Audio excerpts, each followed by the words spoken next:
This Bible shouldn't be in a river. Reddit user u/hisdogtag found it last month in the Ohio River, near Zanesville, Ohio. It's a small pocket Bible. Olive drab cover. Government issue. And inside, an inscription, property of Sergeant Thomas Yates, 1944, pray for my soul. It's not just a Bible. It's a prayer. A last request. And I haven't slept since I saw it. Because Sergeant Yates, his story doesn't end in 1944. It ends in a telegram. It ends in a mother's tears. And it ends in this river giving back a piece of a man that history forgot. I spent 4 days tracing him. Not just through military records, through a family's grief, through a war that took too many, through a system that didn't keep good records. And what I found, it's not a war story. It's a love story. A mother who never stopped writing, a sister who never stopped hoping, and a Bible that floated downstream for 80 years. Here's what his dog tag wrote.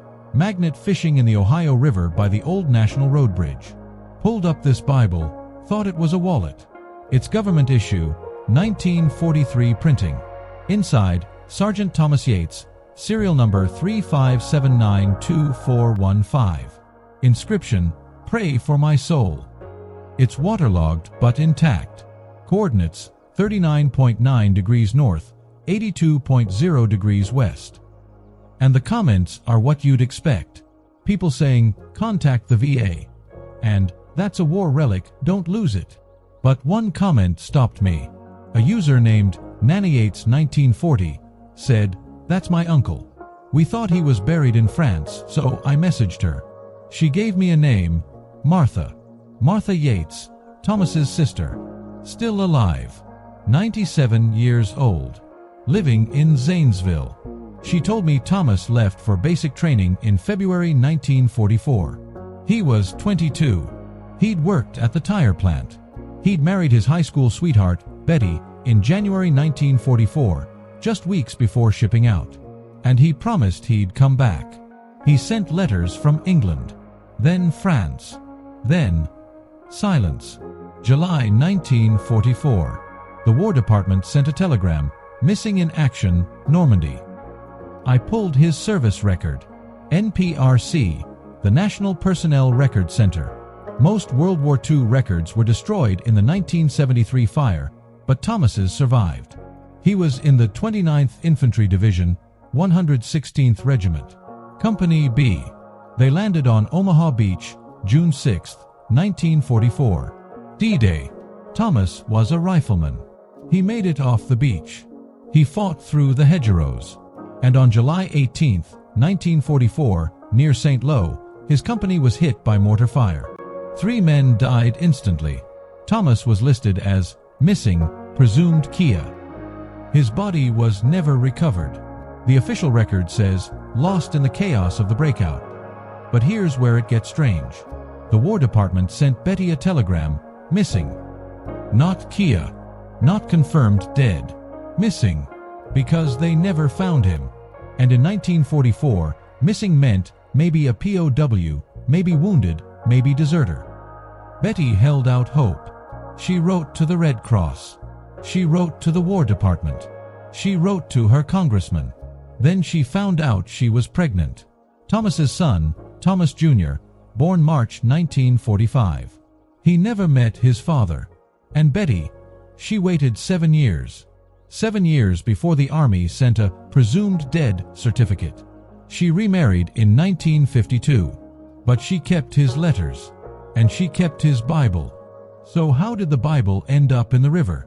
Betty lived in Zanesville her whole life. She died in 1984. Her son, Thomas Jr., inherited everything. He told me, through Nanny Yates, that his mother kept the Bible in her nightstand. Every night, she read the inscription, "Pray for my soul." She said it was Thomas's way of saying goodbye. But in 1975, there was a flood. The Ohio River breached its banks. Betty's house on Putnam Avenue was inundated. Water filled the first floor. The nightstand floated. The Bible fell in. She thought it was gone. She mourned it like she mourned him. But the river didn't lose it. It kept it. Bear Creek feeds into the Ohio right near that bridge. The Bible floated downstream. It lodged in a mud bank, and there it sat for 49 years, until his dog tag's magnet pulled it up. Still sealed, still legible, still praying. Nana Yates is Martha, Thomas's little sister. She was 17 when he left. She remembers the day he kissed Betty goodbye at the train station. She remembers the telegram arriving. She remembers her mother collapsing. And she remembers Betty, pregnant and alone, reading that Bible every night. Martha told me something that broke me. She said, "We never had a funeral. We never had a body. We just had a telegram and a Bible." And she asked me if I could find where he died, because the family never knew. Missing doesn't give you closure. There is a memorial, not a body, just a name, at the Normandy American Cemetery, Plot E, Row 14, Grave 34. But it's empty. It's a gravestone for a ghost. And the family, Martha, Thomas Jr., the grandkids who never knew him, they've never been there. They've never seen it. So I'm going. I'm flying to France.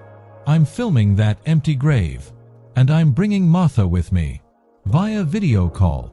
She wants to see it. She's 97.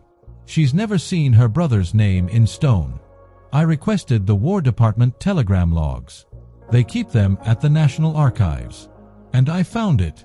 July 22nd, 1944. The telegram sent to Mrs. Betty Yates, 1405, Putnam Avenue, Zanesville, Ohio. It reads, "The Secretary of War desires me to express his deep regret that Sergeant Thomas J. Yates has been reported missing in action since 18 July in France. If further details or other information are received, you will be promptly notified. Adjutant General." That's it. That's all they sent. A template, a form letter, and then silence. For 7 years. The War Department didn't send another update until 1951, when they presumed him dead. But they still didn't have a body. Patrick, Thomas's father, died in 1948. He never knew. He went to his grave thinking his son might be alive. That's what missing does. It doesn't just take a soldier. It takes a family's peace. It takes a mother's sleep. It takes a wife's future. And all that's left is a Bible. And an inscription. This Bible is going home. Not to Martha. She told me to keep it. She said, "My brother's story is in that river now. But I'm sending it to the Zanesville Historical Society. With a full report. With Betty's letters. With the telegram. With the photo of his memorial. Because Thomas Yates deserves more than an empty grave in France. He deserves a story in his hometown.